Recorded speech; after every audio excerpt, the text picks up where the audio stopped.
Bump, Bump, bump, bump, ba-da-dum, bump, bump, bump, bump. bump. Bring. Hey, welcome to the Wednesday edition of the Blue Review. I'm Marcus Grant. That is Greg Bergman. That is Parker Bell. Parker, lasers! We got Lasers are for lasers. winners.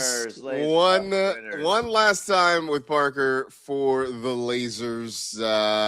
This is it. This is the final hurrah for Parker with us here on the Blue Review, powered by LAX. Got a lot of stuff to talk about. Obviously, the Dodgers is top of mind, but we got World Baseball Classic on deck as well. So we'll dive into a little bit of that. But before we do any of that, we'll start by letting you know the Blue Review is powered by LAX. We're taking off. Learn more about all the incredible changes happening now at LAX by going to lawa.org/ESPN. Do we start with the Parker stuff? Do we end with the Parker stuff? What's the best way to go about this? I think we do a little bit of beginning, a little bit of end Yeah. kind of deal, like All right, hey, all right. let everybody know where you're going, what you're going to be doing, and then we'll say goodbye, and then we'll talk about some Dodgers, and then we'll say goodbye again. That's perfect. That's perfect. Just firstly want to thank everybody. I mean, for always following along, even during the time change, for even sticking around hardcore, even more so when we change the time. So I appreciate everybody in the chat and everybody on socials who have followed us. But I'm going to be moving along to more social roles. So I'm not really doing anything too different.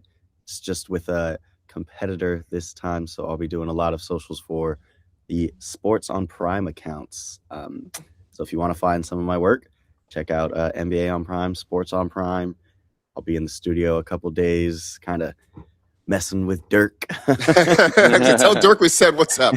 Yeah. So yeah, tons of fun stuff ahead, and I'm excited to, potentially maybe call in every now and then to the Blue Review when I have an opportunity. Love it. Oh, here we go. Yesterday. Oh man, it feels like for you, Parker. I think I'm graduating from high school again. I was trying to find that for the last 10 minutes with the lyric videos. I couldn't find the spot. It was just becoming an issue. Oh, that's funny. Yeah, definitely.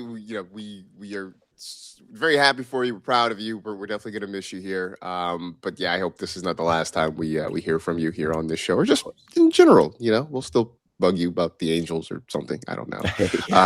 Down the road, Dodgers and Parker.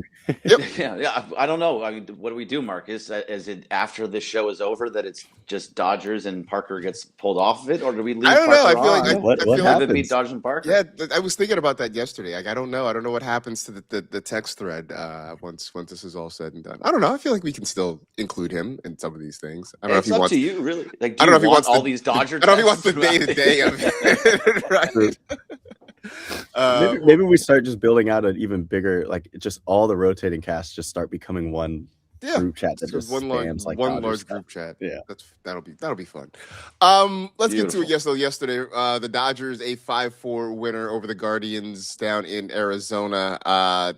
Did not start great.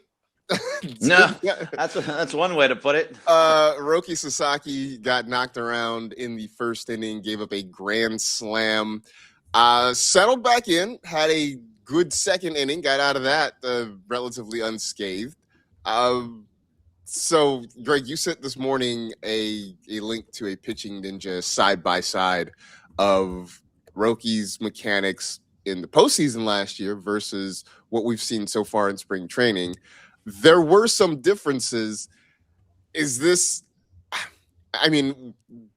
intentional? Is he trying to get back to where he kind of previously was, or did he just sort of forget and lose his mechanics yesterday? Yeah, I think it's just it seems like it's just a mechanical thing because look, pitching ninja. He's a ninja about pitching, so he notices these kind of things. And who's to say I'm not a pitching ninja? So from what I was seeing, I saw a little bit of his hands were up higher than they normally were. His follow through was a little bit off, and it seemed like there was he was circling his mid. His torso basically, and I don't know if he was just not getting everything behind it. When a golfer, you are trying to get everything you can and from the hips. All the power comes from the hips, and it seems like that's where it comes for Roki too. And it just is, or most pitching is. But it seemed like that was a little bit off. Look, I'm not going to sit here and be like, oh, yeah, I can break down film of a pitcher. But at the same time, it seemed pretty kind of obvious. So if you go ahead and play this, so like see that he's going to change it, and he'll pause. It's right here. So like, first of all, that's a little bit off. His hip in the front is a little bit higher. He's up a little. See where his hands? Yeah, his hands are higher than they were here, which it's a longer distance for it to come through. And you're seeing it just changes a little bit. And his follow through, he looks a little bit more standing up straight, opposed to the coming through a little bit. I could be totally wrong, but that's just kind of it. So to me, all I'm saying is it looks mechanical, and those are something. And mechanical fixes are things that can be fixed. Yeah, I think that's the good news, right? Is that it is a seems to be. I mean, that was apparently kind of what it was a little bit last year. I know there were some other things kind of going on with him, but the mechanical fix seemed to be the big one that got him going. Yesterday after that first inning, Jeff Spiegel in the text chat, it's like, so Roki's not going to win the Cy Young, huh? That feels like a safe bet even before what happened yesterday. But Parker, we were talking about this yesterday. Like, is Roki a lock for the rotation? I mean, I know Blake Snell's not going to be there, so that probably helps him. But even if Snell were there, is he one of the 5 guys? Is he in one of those 5 or 6 spots that the Dodgers are going to have come opening day? Well, yeah, like you said, 5 or 6. Obviously, we know the Dodgers just employ a ragtag rotating group of 6 for the last 4+ years. I do. I think Sasaki is. I think that they're willing to take a bet on the player that they really took a bet on before he even came over here. And I mean, he proved to them what he can do in the playoffs. And I think it's all about how you respond. Greg's correct. It's mechanic stuff, and you can tweak and get back to your form. And he kind of responded when there was some weird quirk he could return in that game. And I mean, he got a strikeout on Rocchio, and then I think he got another fly out and struck out another person. I can't remember, but he responded. And that's what it's all about. If you're going to have a rough inning, last year, it may be fair to say that Sasaki got shook. And if he's showing us signs this year of, hey, I just had a rough inning, similar to Yamamoto, he sometimes would have a little rough first inning. He'd allow those solo shots and then immediately lock in. That's what I want to see out of Sasaki is, hey, just react and kind of, the maturity in the game, the maturity of, I'm a second year now. I know what it's like, and I think I can get back on track in the second inning plus. Yeah, I mean, I do. It was encouraging that he came out in the second inning. He kind of shook it off and got through it without any difficulty. So that is certainly encouraging. Now I think now the next thing is, okay, the next turn around, does he wipe this from his mind, right? Is the Ted Lasso be a goldfish thing, or does he sort of internalize that? And now that we've seen the pitching ninja video, I guess we can all kind of keep an eye on his mechanics, and we can pretend that we know what might be right or what might be wrong. Right, because what we said also the other day was that if there was only one way for him not to make, especially with Gavin Stone being shut down and not showing when he's gonna come back up and be ready to go for the season. With him, there's a couple less guys that can go into that starting rotation now. So Roki was pretty much a lock. It probably is pretty much a lock. The only way he wasn't is if he would just blew up through the rest of spring. Well, his second outing wasn't so good. When you're walking 3 guys, by the way, 3 walks is just way too many. That means you don't have command. And in baseball, walking guys is going to get you in trouble every single time. So he can't continue to have those outings, and it can't be consistently having those outings. But we said it last time too, is that if somebody, that he can make adjustments and he does get better and he does work on things. So I trust that he will. He just can't do it all the way through spring like that. Otherwise, he's going to have to start in AAA. And then they're down to just Emmett Sheehan and Justin Robleski as the back end. The 10 guys that were in the starting rotation that you could fit in there gets dwindled down to 6 or 7 very, very quickly. And then if one guy's not doing it, So, damn you! That's the last time. That's the last time. I don't know, man. Some of us might have to keep the tradition alive. Do what you gotta do. We got Cappy in the morning. He'll keep it going. Oh man. Yeah, so we'll see how this kind of goes. Obviously, there's still a little bit of time left in spring training, but obviously things are starting to round into shape. Side note to all this, I mean, for what it's worth, again, it's spring. It was nice to see them battle back and get the win after that. Right, the Guardians didn't score the rest of the day. The Dodgers came back, rallied. They got 5. They ended up winning that one. So I know that 9-3 in the spring doesn't mean anything. Yeah, It means something. I was going to ask. It means something to me. Damn it! It means lasers. That's what it means. They are winners, so it means lasers. So what are the standings like? Like the Pirates are 10-2. This is what we're looking at? Like I don't know. The Pirates are 10-2. That kid Connor, what's it? Connor Griffin over there. Connor Griffin. Oh yeah, he's just smacking the ball around. He is. I mean, I know this is not Pirate review. The Bucko review. The Bucko bash. I don't know what we call it.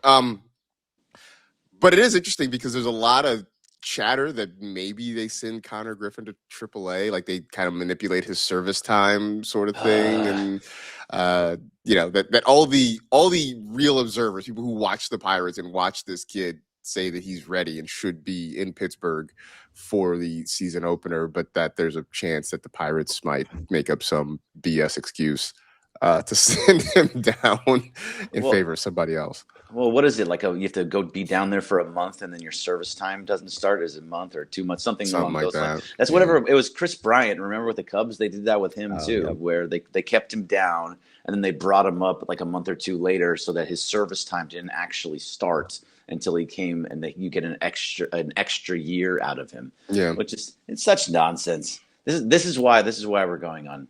These are the things that are going to send us to a lockout, to a labor stoppage, as much as anything the Dodgers have done. Because baseball is littered with stories of guys like that were ready to get to the major leagues, but their team was trying to manipulate, service time and those sorts of things. I love it when they have a bonus coming up and they need like 2 more plate appearances and they get like a $100,000 bonus, which means a lot to them and not so much to the owners. Right. Like, nah, we're gonna sit you this game. Take a couple days off, huh? Why don't you sit the last game of the season because you need 2 plate appearances, and we're gonna have to pay you. Yeah. Right. $100,000 when they're making billions on billions. It's awful, man. It's just awful. Yin's boys are gonna go down there and get screwed. Yeah, exactly. Well done. Yin's boys is gonna go down there and only get 25% of their revenue into their payroll. Well done. Well done. Here we go. The Dodgers today, they are playing Mexico. Not the whole country, just the Mexican national baseball team. Because the World Baseball Classic gets going tomorrow. So we've seen a lot of exhibitions. Yesterday, Team USA thumped the Giants pretty good. At least when I was watching. I don't know what the final score was, but by the time I turned it off, they were up like 8-1 or something. Marcus, we got to quickly discuss what we were talking about in the group chat about your notice of the Clayton Kershaw situation. I was watching that game on ESPN yesterday, and it's a spring training game, an exhibition game, so they're just interviewing whomever, whenever, and they're doing an interview with Clayton Kershaw. After it was over, and he sits back down on the bench, they put up a graphic that says Clayton Kershaw, 2-time World Series champion, and that immediately kind of made me raise an eyebrow. And so now the only thing I can think, because in fact I went to Baseball Reference too. I'm like I can't, like, maybe I'm crazy, right? Maybe I missed something, right? And I'm like I don't think I did, but I went to Baseball Reference and it shows him as a 2-time World Series champion. Yes, and so now I'm like, are we not counting his 2024 season? The 2020 season? Well, the 2020 season. No, but I think 2024. I know he only made 7 starts. He was hurt, didn't pitch in the postseason. That was when he had the toe injury, right? If I remember correctly, right. And so I'm like, are we not counting it because he didn't, like in terms of statistics, wouldn't have pitched enough innings to qualify because he wasn't on the postseason roster? Are we not counting that? Because as far as I'm concerned, he was on the team. He pitched into August. I mean, he came back late. He pitched into August, and then they had to shut him down because of the toe issue. But I'm like, are we just does that not count for him? Because as far as I'm concerned, Clayton Kershaw is a 3-time World Series winner. No, he is a three-time World Series winner, and it doesn't matter if he was out for the entire year. He was still on the team, which makes Yeah. him a World Series winner.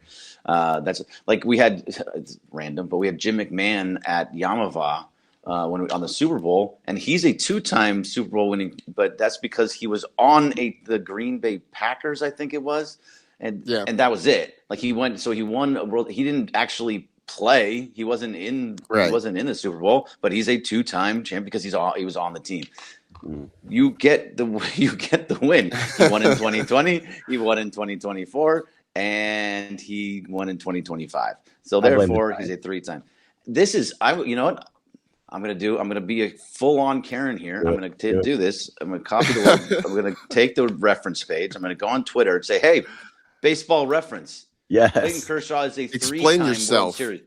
Yeah, what's going on? You guys talking about yourself? Hey, at Baseball Reference. I endorse this message. I will I'm retweet down for this. Yeah, I just I'm very upset now that told that the Baseball Reference part of it. Very, very upset. yeah, I don't know what's going Karen on Gregg. here. I'm confused. I'm frustrated. I'm scared. I'm not sure that I'm really enjoying this at all. But anyway, that was a long lead up to the fact that the World Baseball Classic does start tomorrow. Yes. The U.S. team is absolutely loaded.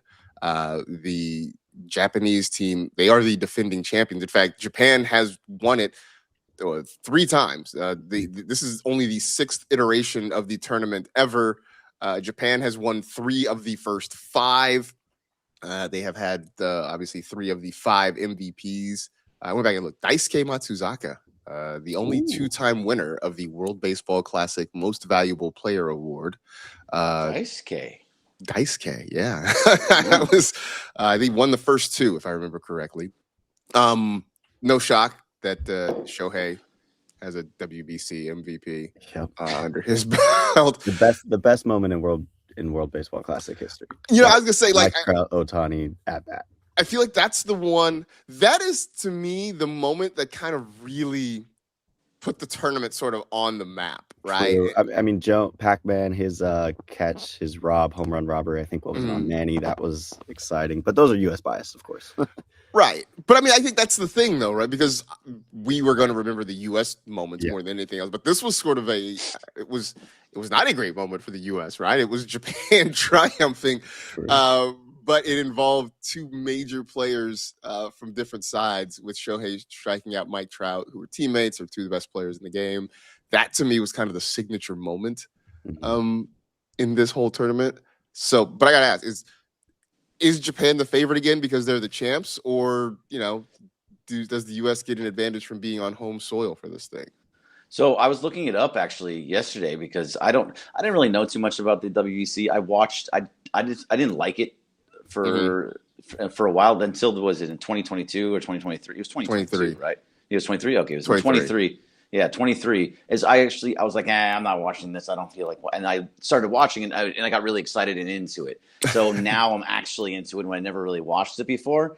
But it was, I think they're just started using major league players for the United States in that 2023.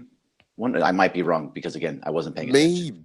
Maybe, but they are actually the favorites this time. So as I was doing my research, they're fully the favorites. It might be because of the home soil, but it's also because they actually have guys that are pitching. Like Logan Webb is going to pitch a couple times. Tarek Skubal's only going to pitch the one time, but then Paul Skeens is going to pitch a couple of times. So they have actual starting pitchers now, not just Merrill Kelly, who was fine. Adam. It was fine, but they weren't the top tiers of the pitchers at that point. So they actually have those, and all between Aaron Judge and Bryce Harper and Will Smith, and like they just have a litany of guys that they are the favorites, and they're favorites by a pretty decent margin over Japan. Japan is next, obviously, and then Dominican Republic. Yeah, I was going through the rosters, and I mean, the U.S. is just loaded, pretty much from top to bottom. I mean, you know, Cal Raleigh and Will Smith battling for at bats, you know, behind the plate. You know, you're Bobby Witt Jr. is going to be out there. Jr. You got you know, Bryce Terang, Bryce Harper, Gunnar Henderson. I mean, I watched Roman Anthony just launch an absolute rocket yesterday against the Giants. Yeah, I mean, you got the Schwarbs at designated hitter. The This team Schwarbs. is just stacked. I would think if there's a weakness, and that's I'm very much using air quotes here. I don't know about the bullpen, but with the bats and the offense, I think you're fine. I Yeah. think it's gonna be okay. Yeah, they look really, really good, and it's I'm excited now. Is the bullpen not that good? I was looking. I don't know. I mean, look, it's good. I don't know. Griffin Jacks, David I'm, Bednar. Oh, they got I'm Mason nitpicking Miller. here. I'm Yeah, nitpicking here. you're looking for. Yeah, Mason Miller's back there, which I hate that he's a Padre, but the fact is he throws like 125 miles He an hour. does, but then he also they actually have flamethrowers on the team this year. I mean, he will strike out a lot of guys when he gives up home runs. They tend to be combustible, but We'll see if they can figure out those Team Japan splitters. That's going to be the key to the tournament this year. I'm sure so many American pitchers were like sitting here going, I got to learn how to throw a splitter after that 2023 just absolute like gauntlet from Japan, that whole like series. But I'm excited. There always ends up being huge moments that's just good for the game of baseball, and fandom in general grows after the WBC. I think for sure it'd grow more because, like you said, the stars are so stacked. Even though we don't have any rah-rah guys, I just loved that Aaron Judge hype speed. All right, guys, win for your. Yeah, Aaron Judge does not seem like the most dynamic public speaker. It's the old Mark McGwire meme. Do you want to hear me give a speech? You want to see me sock a lot of dingers like that? We mostly want to see that. We want to see you hit home runs. Thank you. Pretty much. Yeah, I mean, I love this too because I don't sense we're gonna get this in the Olympics, right? We're not gonna get, I don't think, major league players in the Olympics, unfortunately. So this is gonna be the closest thing that we get to that. All right, so the time has come. Any final words, Parker, as we say goodbye for the final time? At Epic Wolf, I will miss you too for a day or two. No, I just appreciate everybody for giving me the chance to shine, a unique position that not many young people in this industry get. So I'll forever be grateful for the both of you and just for 710 in general. And if we get to see tomorrow, then I'll be excited to chat with you again. But yeah, it meant the world, and I love you all, and I love the chat. And lasers, they may not, I'll try to get Greg to yeah, we got to figure out how to do lasers because I mean, the Dodgers are still going to win, so we're going to lasers. The lasers never die, everybody. Go Dodgers! And thank you for letting me cover this team because this is one of the most fun teams you could ever cover in history. Absolutely, man. Appreciate you. Wish you the best of luck. I know you're going to go over there and just crush. So continued success with what you do, and yeah, we'll still be bugging you in the chat probably at some point in the future. I'll be a morning miscreant 100%. I'll always be lurking. We love it. Appreciate everything that you've done, Parker. You've done a phenomenal job here. Just watching you grow from being an intern here to being a full-on Let Parker love, showing up at all the softball games and doing what you did here and being such a huge part of the chat and a huge part of our family here. Everything that you've done is really appreciated, and I think you and I have created quite the friendship. So we are absolutely going to miss you. Yeah, no doubt about it. Well, speaking of morning miscreants, the Sedano Cap Morning Extravaganza is coming right at you just after us. So stick around for that. In the meantime, appreciate everybody getting up early and hanging out with us in the chat, and appreciate Parker for everything he has done, certainly. So for one last time on behalf of Parker Bell, and maybe not the last time, hopefully not the last time, on behalf of Greg Bergman and myself, we appreciate you watching the Blue Review presented by LAX. Back with you tomorrow again from 6:30 to 6:55 here on the ESPN LA YouTube channel. Have a good one, everybody. See you soon. See you.